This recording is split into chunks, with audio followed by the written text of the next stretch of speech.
இந்த வீடியோவில் கை டிசைனாக வெட்டி தைக்கிறது எப்படின்னு பார்ப்போம். இது வரைக்கும் நம்ம சேனலை சப்ஸ்கிரைப் பண்ணாதவங்க இந்த ரெட் கலர் சப்ஸ்கிரைப் பட்டனை கிளிக் பண்ணி சப்ஸ்கிரைப் பண்ணிடுங்க. அப்படியே பக்கத்தில் உள்ள பெல் ஐக்கானை சேர்த்து கிளிக் பண்ணுங்க. அதில் மேலே இருக்கிற ஆல் என்ற ஆப்ஷனை செலக்ட் பண்ணிடுங்க. அப்போ தான் நான் போடுற எல்லா வீடியோவும் உங்களுக்கு உடனுக்குடனே நோட்டிஃபிகேஷனில் வரும். கை வெட்டுறதுக்கு எப்பயும் 4 மடிப்பாக போட்டோம்னா 2 கை வரும். இதில் உங்களுக்கு ஒரு கை மட்டும் நான் இப்போ வெட்டி காமிக்கிறேன். கை உயரம் 5.5, இதுலேருந்து கை சுற்றளவு 8.5 எடுத்துருக்கிறேன். இங்கேருந்து 3 இன்ச்சு நம்ம எப்பயும் வைக்கிற மாதிரி வச்சிடணும். இதிலேருந்து கிராஸாக கோடு போட்டுடணும். இப்படி கோடு போட்டு எப்பயும் நம்ம கை வெட்டுற மாதிரியே இப்படி வரைஞ்சிடணும்.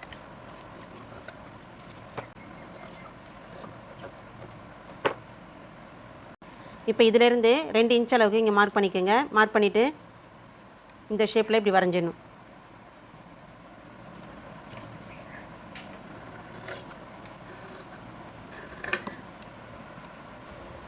வெட்டின துணியை எடுத்து இந்த துணி நல்ல துணி மேலே வச்சுருக்கிறேன்.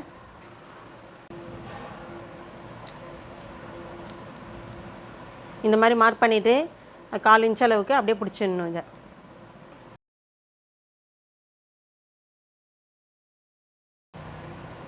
தையலில் படாமல் கொஞ்சம் கொஞ்சம் கட் பண்ணி விட்டுடணும்.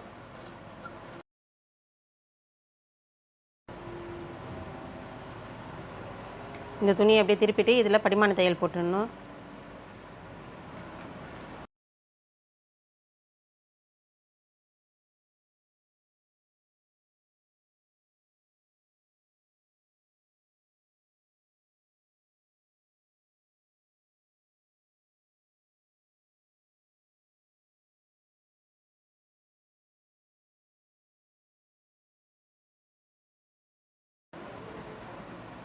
இப்போ இதுக்கு கீழே இந்த மாதிரி லேஸ் கொடுத்துக்கணும். இந்த லேஸ் கொடுக்கும்போது நல்லா இந்த ஷேப் வளையிற மாதிரி உள்ள லேஸாக எடுத்துக்கணும். ஒரு சில லேஸ்லாம் வளையாது, அப்படியே ஸ்டிப்பாக நிற்கிற மாதிரி இருக்கும். அந்த மாதிரி லேஸ்லாம் பாக்கெழுத்து வைக்கிறதுக்கு தான் கரெக்டாக இருக்கும். இந்த மாதிரி வளைவு வர்றதுக்கெலாம் இந்த மாதிரி கொஞ்சம் இப்படி நம்ம எந்த ஷேப் வளைச்சாலும் அந்த ஷேப் வளையிற மாதிரி உள்ள லேஸாக எடுத்துக்கோங்க.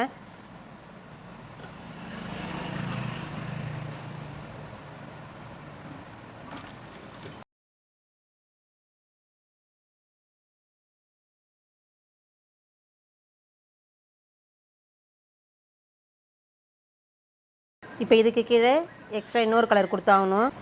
இந்த பீஸ் எப்படி கணக்கு பண்ணி வெட்டணும்னா, இப்போ இது எப்படின்னா இந்த இடத்துல இருந்து இப்படி வளைவாக வருது. வளைவாக வரும்போது இப்போ இதை விட கொஞ்சம் பெருசாக நான் இங்கே வச்சுருக்கிறேன். இதே அளவு சுற்றளவு இதே அளவு வச்சுக்கணும். இப்போ இதில் இந்த மாதிரி சின்னதாக ஒரு ஷேப் எடுத்துக்கிறோம்.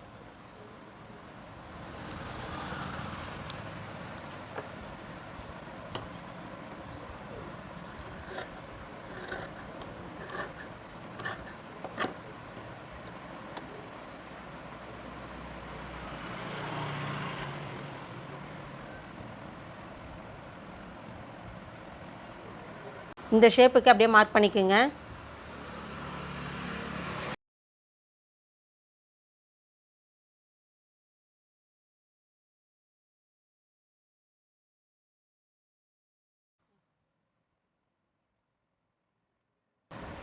திருப்பிட்டு அப்படியே இது மேலே படிமான தையல் போடணும்.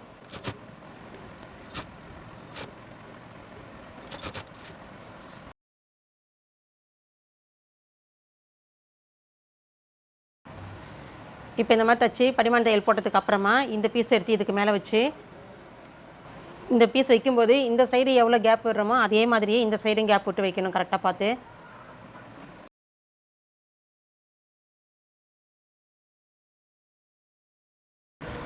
இப்போ இதில் ஃபுல்லும் ஸ்டோன்லெஸ் வச்சு நம்ம டிசைன் பண்ணிடணும்.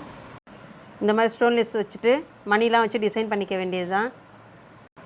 கரெக்டாக இது கை மடிச்சுக்கணும். ஏற்கனவே நம்ம இந்த இடத்துல அளவு வச்சு வெட்டியிருந்தோம், அதே அளவுக்கு வெட்டிடணும்.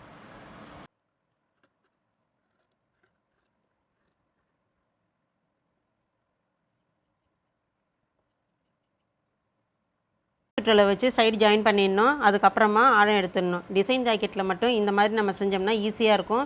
இல்லைனா ஆழம் பார்த்து பார்த்து செஞ்சிட்ருக்கணும். 2 பீஸ் மட்டும் இந்த மாதிரி எடுத்துக்கணும்.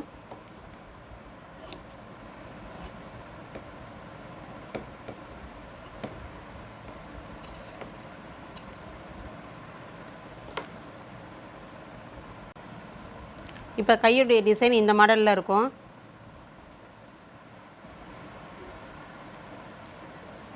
இந்த வீடியோ பிடிச்சா லைக் பண்ணுங்கள், இல்லைனா டவுட் இருந்ததுன்னா கமெண்ட்டில் கேளுங்கள்.